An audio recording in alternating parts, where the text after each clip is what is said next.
This is a reading of the poem of the Man God by Maria Valtorta, Volume 1, Episode 109, Jesus at Doras' House, Death of Jonah, 15th of February, 1945. I see once again the plain of Esdraelon by day, a cloudy, late November day. It must have rained during the night, one of the first rains of the dreary winter months, because the earth is damp, but not muddy, and it is windy. A damp wind that blows away the yellow leaves and pierces one's bones with its breath saturated with moisture. In the fields there are few yokes of oxen ploughing. They laboriously turn the rich, heavy soil of this fertile plain, preparing it for seed time. And what upsets me is to see that in some places it is the men themselves that work as oxen, pushing the plowshare with all the strength of their arms, and even with their chests, pressing their feet in the soil already turned, toiling like slaves in this work, which is very hard also for robust bulls. Also Jesus looks and notices, and his face turns so sad as to weep. The disciples, only 11 because Judas is still absent, and the shepherds are no longer here, speak among themselves, and Peter says, "Also a boat is small, poor, and laborious, but it is 100 times better than this pack animal job." He then asks, "Are they perhaps Doras' servants?" Simon Zealot replies, "I don't think so. His fields are beyond that orchard, I think, and we can't see them yet." But Peter, always curious, leaves the road and walks along a hedge between two fields. 4 thin peasants, wet with perspiration, have sat down for a moment on its borders. They are panting with fatigue. Peter asks them, "Are you Doras' men?" "No, but we belong to his relative, the Johanan. And who are you?" "I am Simon of Jonas, a fisherman of Galilee, until the moon of Siv. Now I am Peter of Jesus of Nazareth, the Messiah of the Gospel." Peter says so with the respect and glory with which one would say, "I belong to the high divine Caesar of Rome," and much more, too. His honest face is shining with joy in professing himself of Jesus. "Oh, the Messiah! Where is he?" asked the 4 unhappy men. "That one, over there, the tall, fair-headed one, clad in dark red, the one who is now looking here and is smiling, waiting for me. Oh, if we went there, would he send us away?" "Send you away? Why, he's the friend of the unhappy, the poor, the oppressed, and I think that you, yes, you are just them." "Oh, we are indeed, but not like Doras' men. At least we have as much bread as we want, and we are not lashed unless we stop working. But, so that if the fine master of Johannet should find you here talking, he would lash us more than he would lash his dogs." Peter whistles significantly. He then says, "Well, it is better if we do this," and cupping his hands to his mouth, he calls out loud, "Master, come here. There are some hearts that are suffering, and they want you." "But what are you saying to him? Him to come here? But we are ignoble servants." The 4 men are terrified at such boldness. "But lashes are not pleasant, and if that fine Pharisee should turn up, I would not like to have a share myself," Peter says, laughing, and with his big hand he shakes the most terrified of the 4 men. Jesus, with his long stride, is about to arrive. The 4 men do not know what to do. They would like to run and meet him, but they are paralyzed with respect. Poor beings, completely frightened by human wickedness, they fall flat on their faces, adoring the Messiah who is coming towards them. "Peace to all those who desire me. Who desires me, desires good, and I love him as a friend. Get up. Who are you?" But the 4 just lift their faces off the ground and remain kneeling and quiet. Peter explains, "They are 4 servants of the Pharisee Johanan, a relative of Doras. They would like to speak to you, but if he comes, there will be a volley of blows. That is why I said to you, 'Come.' Get up, boys. He will not eat you. Have faith. Just think that he is a friend of yours." We know about you. Jonah told us." "I have come for him. I know that he announced me. What do you know of me?" "That you are the Messiah, that he saw you a baby, that the angel sang peace to good people with your coming, that you were persecuted, that you were saved, and that now you have been looking for your shepherds, and you love them. These last things he told us now, and we thought, if he is so good as to look for some shepherds and love them, he would certainly be also a little fond of us. We need so much someone who may love us." "I love you. Do you suffer much?" "Oh, but Doras men even more. If Johanan found us talking here, but today he is at Gergesa. He has not yet come back from the Feast of the Tabernacles, but his steward this evening will give us food after measuring the work that we have done. But it does not matter. We will not rest for our meal at the 6th hour, and we will make up for this time. Tell me, man, would I be able to work that implement?" "Is it a difficult task?" asks Peter. "No, it's not difficult, but it is hard work. It takes a lot of strength." "I have that." "Show me. If I succeed, you can talk, and I will play the ox." "You, John, Andrew, and James, come to the lesson. We will abandon fish for the worms of the soil. Come on." Peter lays his hands on the crossbar of the beam. There are 2 men at each plow, one on each side of the long beam. He looks and imitates all the gestures of the peasant. Strong as he is, and rested, he works well, and the man praises him. "I am a master in plowing," happily exclaims good Peter. "Come on, John, come here. An ox and a bull calf at each plow. James, and that mute calf of my brother at the other one. Right, heave away." And the 2 plows proceed side by side, turning the soil and cutting furrows in the long field, at the end of which they turn round and cut a fresh furrow. They seem to have worked as farmers all their lives. "How good your friends are," says the boldest of Johannan's servants. "Did you make them such?" "I have guided their goodness, as you do with the pruner's shears."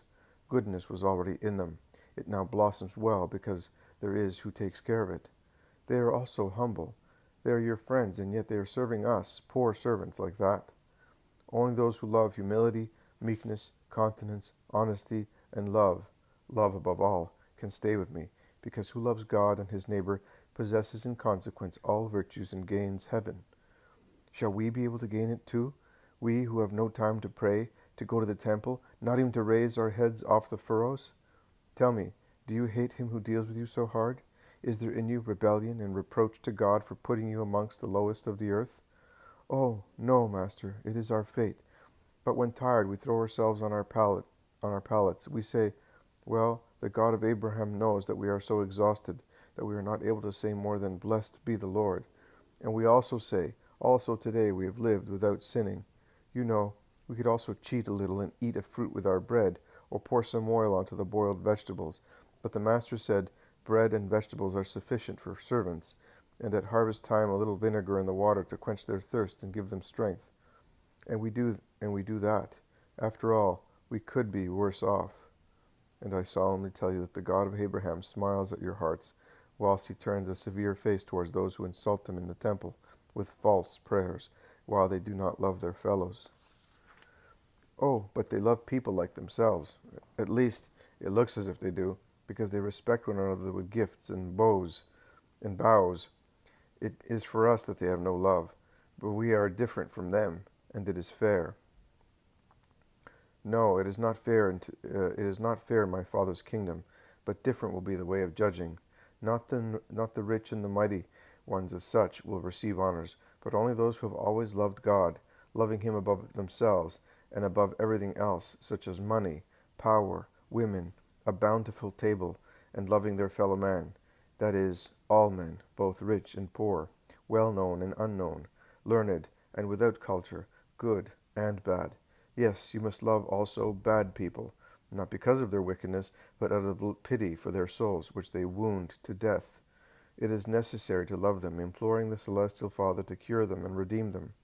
In the kingdom of heaven, those will be blessed who have honored the Lord with truth and justice, who have loved their parents and relatives out of respect, those who have not stolen anything in any way, that is, who have given and exacted what is just, also in the work of servants, those who have not killed any reputation or creature, and have not desired to kill, even when the behavior of other people is so cruel as to excite hearts to disdain and rebellion, those who have not sworn falsehood, damaging one's neighbor and the truth, those who have not committed adultery or any carnal sin, those who, being mild and resigned, have always accepted their lot without envying others.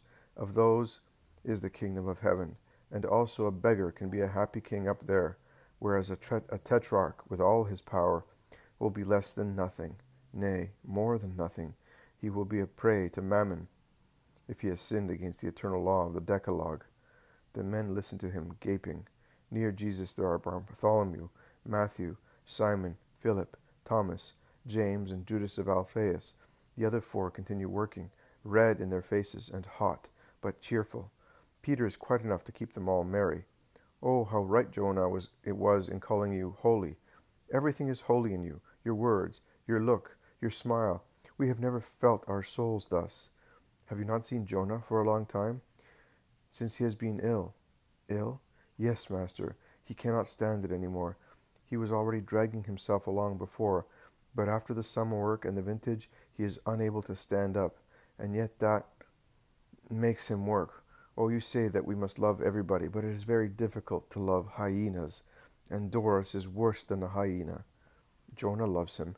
Yes, master, and I say that he is a saint, like those who have been martyred because of their loyalty to the Lord our God. You have spoken the truth. What is your name? Micah, and this is Saul, and this is Joel, and this is Isaiah. I will mention your names to the Father. And you were saying that Jonah is very ill? Yes, as soon as he finishes his work, he throws himself on the straw, and we don't see him. The other servants of Doras tell us. Will he be working now? Yes, if he can stand up. He should be beyond that apple orchard. Was Doras's harvest a good one? Yes, it was famous all over the area. The plants had to be propped up owing to the miraculous size of the fruit, and Doras had to have new vats made because there were so many grapes that the usual ones could not contain them. Doras must have rewarded his servant. Rewarded? Oh, Lord, how little you know of him. But Jonah told me that years ago Doras thrashed him to death for the loss of a few bunches, and that he became a slave through debt because his master blamed him for the loss of a few crops. Since this year he had a miraculous abundance, he should have given him a prize. No, he lashed him savagely, accusing him of not having the same abundance in the past years because he had not taken due care of the land. But that man is a beast, exclaims Matthew. No, he is soulless, says Jesus. I leave you, my sons, with a blessing. Have you bread and food for today? We have this bread, and they show him a dark loaf, which they take out of a sack lying on the ground. Take my food. I have but this, but I am staying at Doras's today. And you at Doras's house? Yes, to ransom Jonah. Did you not know? No one knows anything here. But distrust him, master. You are like a lamb in the wolf's den. He will not be able to do me any harm. Take my food, James. Give them what we have. Also your wine. You must rejoice a little too, my poor friends, both your souls and your bodies. Peter, let us go. I am coming, master. There is only this furrow to cut. And he runs to Jesus, his face drawn with fatigue. He dries himself with the mantle he had taken off. He puts it on again, and he laughs happily. The 4 men cannot thank them enough. Will you pass by here again, master? Yes. Wait for me. You will say goodbye to Jonah. Can you do that? Oh, yes. The field is to be plowed by evening. More than 2/3 has been done. How well and quickly. Your friends are strong. May God bless you. Today for us is a greater feast than Passover. Oh, may God bless you all. Jesus goes straight to the apple orchard. They cross it and reach Doras's fields. Other peasants are at the plows or are bent down removing all the loose herbs from the furrows. But Jonah is not there. The men recognize Jesus and salute him without leaving their work. Where is Jonah? After 2 hours he fell on the furrow and has been taken home. Poor Jonah, he will not have to suffer long now. He is nearing his end. We shall never have a better friend. You have me on the earth, and him in Abraham's bosom. The dead love the living with a double love, their own, and the love they obtain by being with God, therefore a perfect love. Oh, go to him at once, that he may see you in his suffering. Jesus blesses and goes away. What are you doing? What are you going to do now? What will you say to Doras? Ask the disciples. I will go as if I knew nothing. If he sees that he is being met fairly and squarely, he may be pitiless towards Jonah and the servants. Your friend is right. He is a jackal, says Peter to Simon. Lazarus speaks nothing but the truth, and he is not a backbiter. You will meet him, and you will like him, replies Simon. The house of the Pharisee can be seen, large, low, but well built in the middle of an orchard now fruitless, a country house but rich and comfortable. Peter and Simon go ahead to warn. Doras comes out, an old man with the hard profile of a rapacious person, ironic eyes, a serpent's mouth wriggling a false smile in a beard more white than black. Hail, Jesus, he greets informally and with obvious condescension. Jesus does not say peace. He replies, May your salutation return to you. Come in. My house receives you. You have been as punctual as a king. As an honest person, replies Jesus. Doras laughs as if it was a joke. Jesus turns round and says to his disciples who had not been invited, Come in. They are my friends. Let them come in. But isn't that one the exciseman, the son of Alphaeus? This is Matthew, the disciple of Christ, says Jesus in a tone that the others understand, and he gives a laugh more forced than before. Doras would like to crush the poor Galilean master under the wealth of his house, which is sumptuous inside, sumptuous and icy. The servants seem slaves. They walk with bent shoulders, stealing away swiftly, always afraid of punishment. One feels that the house is dominated by a cold-heartedness and hatred. But Jesus cannot be crushed by a display of wealth, or by reminding him of one's wealth and relatives, and Doras, who understands the indifference of the master, takes him to his orchard garden, showing him rare plants and offering him their fruits, which servants bring on golden trays and cups.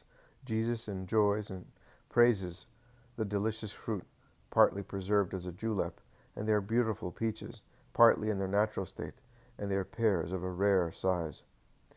I am the only one to have them in Palestine, and I don't think that there are any in the whole peninsula.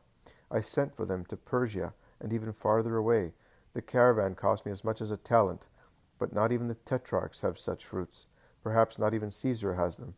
I count all the fruits, and I want their stones, and the pears are eaten only at my table, because I do not want even one seed to be taken away. I send some to Annas, but only cooked ones, so that they are sterile. But they are plants of God, and all men are equal. Equal? No. I, equal to your Galileans? Souls come from God, and he creates them equal. But I am Doras, the faithful Pharisee. He looks as proud as a peacock in saying so. Jesus darts a glance at him with his sapphire eyes, which are becoming brighter and brighter, a sign that denotes oncoming pity or severity. Jesus is so much taller than Doras and towers over him, stately in his purple tunic near the small, slightly bent Pharisee, wrinkled in a garment strikingly wide and rich in fringes. Doras, after some time of self-admiration, explains, Jesus, why did you send Lazarus, the brother of a prostitute, to the house of Doras, the pure Pharisee? Is Lazarus your friend? You must not do that. Don't you know that he is anathematized because his sister Mary is a prostitute? I know, but Lazarus and his deeds, which are honest. But the world remembers the sin of that house and sees that its stain spreads to its friends. Don't go there. Why are you not a Pharisee? If you wish, I am influential. I will have you accepted. Although you are a Galilean, I can do anything in the Sanhedrin. Annas is in my hands, like the edge of my mantle. People would be more afraid of you. I want only to be loved. I will love you. You can see that I already love you, because I am yielding to your wish, and I am giving you Jonah. I paid for him. True, and I am surprised that you can afford to pay so much. Not I, a friend paid for me. Well, well, I am not inquisitive. I say, you see that I love you and that I want to make you happy. You will have Jonah after our meal. It is only for you that I make this sacrifice. And he laughs, his cruel laughter. Jesus darts a more and more severe glance at him, his arms folded on his chest. They are still in the orchard garden, awaiting mealtime. But you must make me happy. A joy for a joy. I am giving you my best servant. I am therefore depriving myself of something useful for the future. This year your blessing. I know that you were here at the beginning of the summer, and that it has given me crops which have made my farm famous. Now bless my herds and my fields. Next year I will not regret the loss of Jonah. And in the meantime, I will find someone like him. Come and bless. Give me the joy of being celebrated throughout Palestine, and having folds and granaries full of all sorts of good things. Come. And he grasps Jesus, and he tries to drag him, overwhelmed by gold fever. But Jesus resists. Where is Jonah? He asks severely. Where they are plowing. He wanted to do also that for his good master. But before the meal is over, he will come. In the meantime, come and bless the herds, the fields, the orchards, the vineyards, the oil mills. Bless everything. Oh, how fruitful they will be next year. Come then. Where is Jonah? Asked Jesus in a louder, thundering voice. I told you, where they are plowing. He is the first servant and does not work. He is at the head of the men. Liar. Me? I swear to it by Jehovah. Perjurer. Me? I, a perjurer? I am the most faithful believer. Watch how you speak. Killer. Jesus has been raising his voice louder all the time, and this last word is like thunder. His disciples go near him. Servants look out of doors, frightened. Jesus' face is unendurable in its severity. Phosphorescent rays seem to be emanating from his eyes. Doras is frightened for a moment. He shrinks, a bundle of fine cloth near the tall person of Jesus, clad in a dark red woolen tunic. Then his pride prevails, and he shouts with his squeaky voice like a fox's, "Only I give orders in my house. Get out, vile Galilean! I will go out after cursing you, your fields, herds, and vineyards, for this year and the years to come." "No, don't. Yes, it is true. Jonah is ill, but he is being taken care of. He is well looked after. Withdraw your curse." "Where is Jonah? Let a servant lead me to him at once.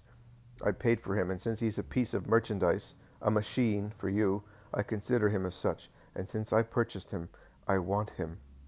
Doras pulls out a gold whistle from his chest and blows it 3 times. A group of servants, both of the house and of the fields, come out from everywhere. They run near the dreaded master, bowing down so deeply that they seem to be crawling. "Bring Jonah to him and hand him over." "Where are you going?" Jesus does not even answer. He follows the servants who have rushed beyond the garden towards the peasants' dwellings, the filthy holes of the poor peasants. They enter Jonah's hovel.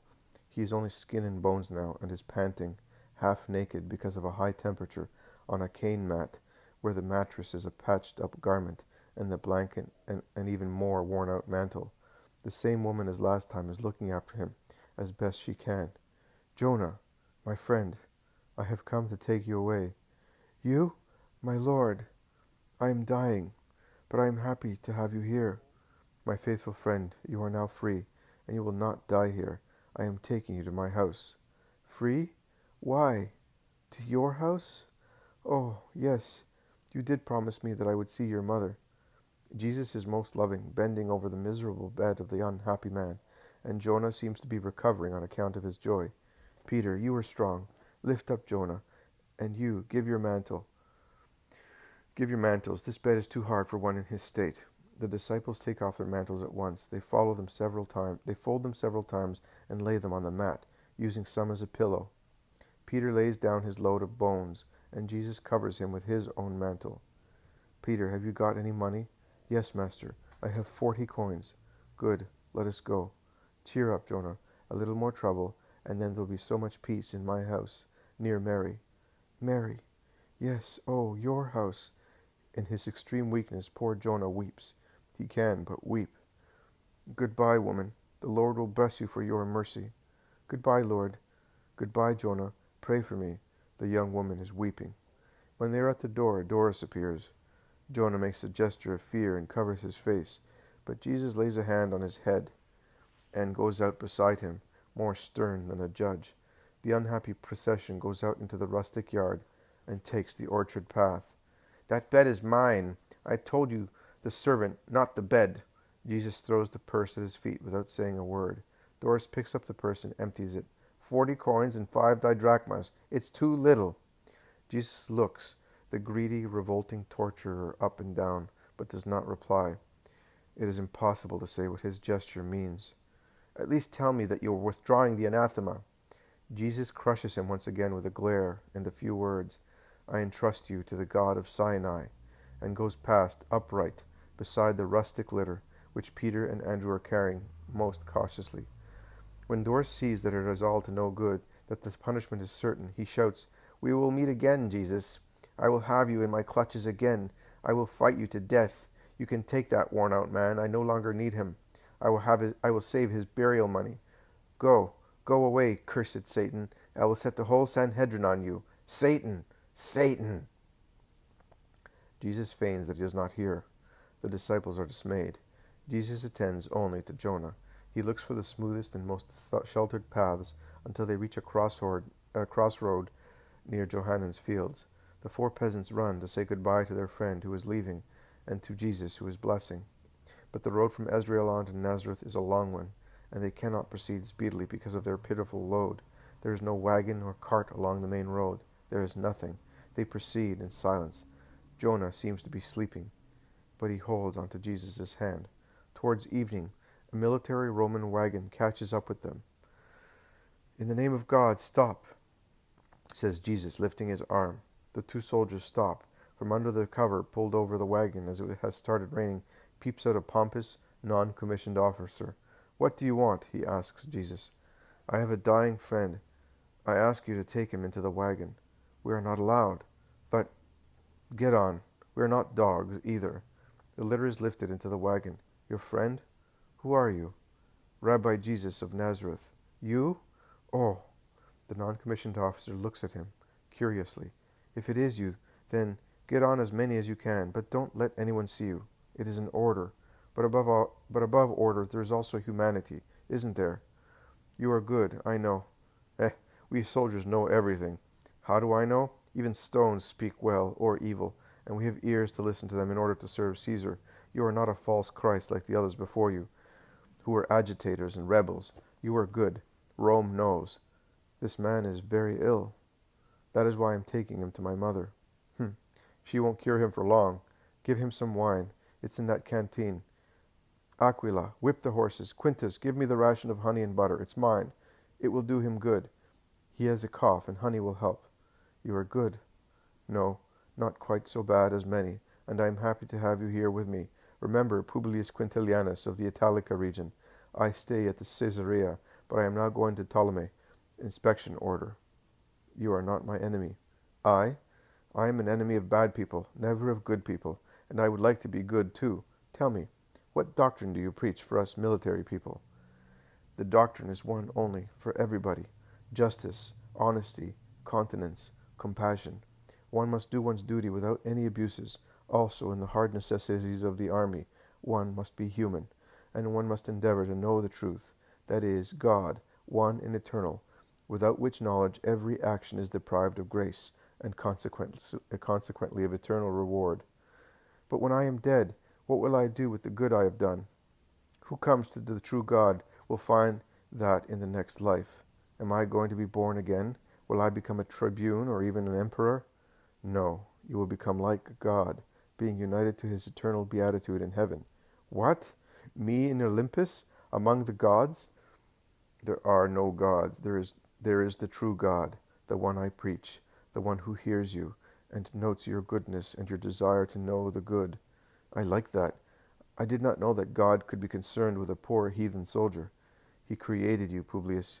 He therefore loves you and would like to have you with himself. Why not? But no one ever speaks to us of God. I will come to Caesarea, and you will hear me. Oh, yes, I will come to hear you. There is Nazareth. I would like to serve you further. But if they see me, I will get off, and I bless you for your kindness. Hail, master. May the Lord show himself to you, soldiers. Goodbye. They get off and resume walking. In a short while you will be able to rest, Jonah, says Jesus encouragingly. Jonah smiles. He becomes calmer and calmer as night falls. And now that he is sure that he is far from Doras, John and his brother run ahead to inform Mary, and when the little procession arrives in Nazareth, almost deserted in the late evening, Mary is already at the door, awaiting her son. Mother, here is Jonah. He is taking shelter under your kindness to begin enjoying his paradise. Are you happy, Jonah? Happy, happy, whispers the exhausted man as if he were in ecstasy. He is taken into the little room where Joseph died. You are in my father's bed, and here is my mother, and I am here. See, Nazareth becomes Bethlehem, and you are now the little Jesus between two people who love you. And these are the ones who venerate you as the faithful servant. You cannot see the angels, but they are waving their bright wings above you, and are singing the words of the Christmas psalm. Jesus pours all his kindness on poor Jonah, who is getting worse from one second to the next. He seems to have resisted so far to die here, but he is happy. He smiles and tries to kiss Jesus' hand, and Mary's, and to say, but his anguish interrupts his words. Mary comforts him like a mother, and he repeats, yes, yes, with a blissful smile on his emaciated face. The disciples standing at the kitchen garden entrance are silent and watch, deeply moved. God has listened to your long desire. The star of your long night is now becoming the star of your eternal morning. You know its name, says Jesus. Jesus, yours, oh, Jesus. The angels, who will sing the angelical hymn for me? My soul can hear it, but also my ears wish to hear it. Who? To make me sleep happy. I am so sleepy. So much work I have done. So many tears. So many insults. Doras, I forgive him, but I do not want to hear his voice, and I hear it. It is like the voice of Satan near me, who am dying. Who will cover that voice for me with the words that came from heaven? It is Mary, who in the same tune as her lullaby sings softly, Glory to God in the highest heaven, and peace to men down here. And she repeats it 2 or 3 times because she sees that Jonah calms down on hearing it. Doras does not speak anymore, he says after some time. Only the angels. It was a child in a manger between an ox and a donkey, and it was the Messiah, and I adored him, and with him there was Joseph and Mary. His voice fades away in a short gurgle, and then there is silence. Peace in heaven to the man of good will. He is dead. We shall bury him in our poor sepulchre. He deserves to await the resurrection of the dead near my just Father, says Jesus. And it all ends while Mary of Alphaeus, informed I do not know by whom, is coming in.